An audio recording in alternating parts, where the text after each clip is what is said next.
Hi everyone, Morgan here. We're going to be talking about page 8 of the Chemical Reactions lecture. And this is one that deals with acid-base reactions. And this was a topic that we did under distance learning last year. So I'm a little concerned about how much of it you actually absorbed. So I'm going to tell you, put some time in on this one. Read the sections in Chang that deal with it. Maybe even go over and read a second book like Zumdahl that talks about it to make sure that you absorb this stuff really well. Now, acids and bases are electrolytes, which means they dissociate or they dissolve when you put them in water. And we have strong electrolytes and we have weak electrolytes. The strong electrolytes dissociate fully, but the weak electrolytes only dissociate partially. And the 6 species that we call strong acids, we jokingly refer to as Hickel, Hibber, and High. The strong acid, Hickel, Hibber, and High. Then H2SO4, HClO4, and HNO3. Now, there are other books that might give you a different list. I've seen some books that include HiO4 or HClO3 and one that put in H3O+. This is not something to lose any sleep over, okay? I was taught it was 6 strong acids. I was told these were almost strong. Now we're just arguing about definitions and extents, and it's nothing really to worry about, okay? Now, great thing about the AP exam is they always identify an acid as either being a strong acid or a weak acid. Okay, now, what are the strong bases? It's not quite as clear. We say the metallic hydroxides, and we must elaborate on that. They need to be soluble. Remember all of our solubility rules and precipitation stuff that we've been studying. If you have an insoluble hydroxide, it is not going to dissociate fully, and it's not going to be a strong base. So mostly we're looking at group 1 and 2, okay? Occasionally one from the transition metals, but not often. Okay, so what's that? NaOH, KOH, MgOH sub 2, something along those lines. Okay, so now, when you have a strong acid, strong base reaction, it's a partner exchange, and you're going to get water and a salt, both of which are aqueous, and this salt happens to be completely soluble. So what we really have is H plus aqueous plus Cl minus aqueous plus Na plus aqueous plus OH minus aqueous to give me H2O liquid. I wrote aqueous there. I should call it liquid really. Plus Na plus aqueous plus Cl minus aqueous. And since that chloride and that chloride are on opposite sides, and that sodium are opposite sides, we can cancel them out. What does that leave me with? That leaves me with H plus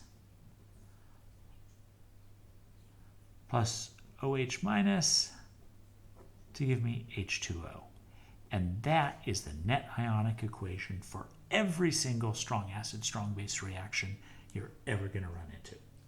Every single time. No exceptions. Okay, now, how about when we have weak acid, strong base? If it's a weak acid, it is not fully dissociated. Okay? So, if it was just a straight partner exchange, we'd get H2O, and we get NaC2H3O2. When we're talking weak acid, I almost always use acetic acid as the example. Aqueous liquid. Now, this is strong, NaOH, group 1. it's going to be dissociated.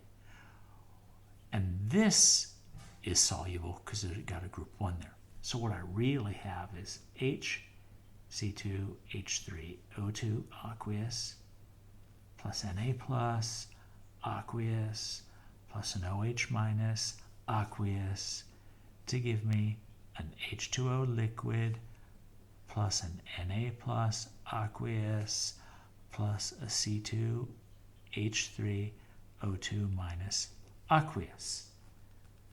And I can cancel the sodiums, boom, boom, and that gives me H, C2H3O2 aqueous plus OH minus aqueous to give me H2O liquid plus C2H3O2 minus aqueous.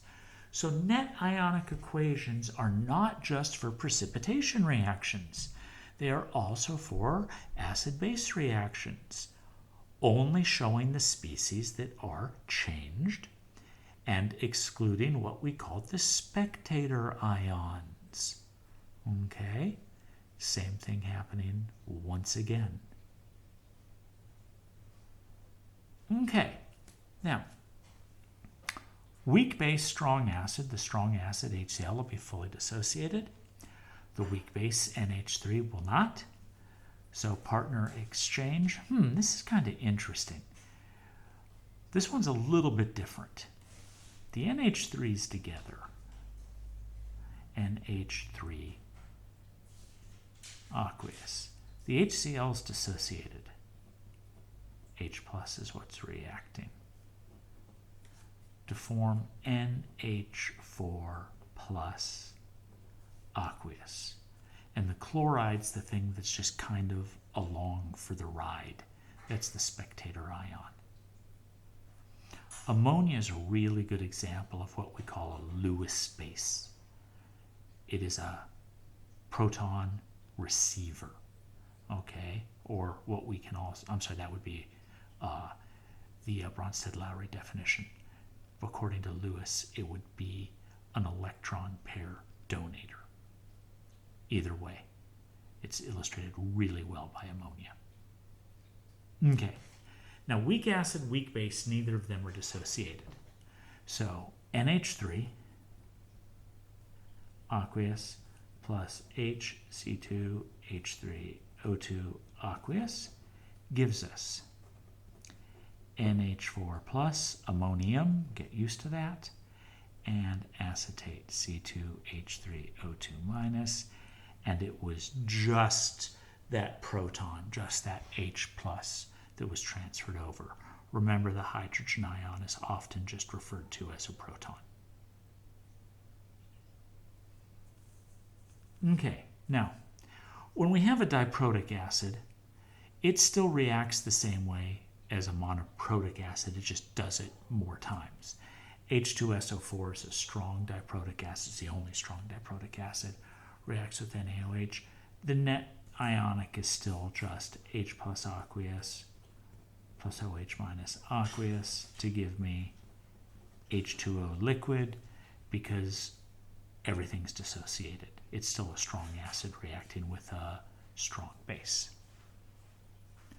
Okay, that's all of page 8 of the lecture outline, and I am going to encourage you to go back in and spend some serious time in the Chang book looking at this. All right, this is Morgan signing off.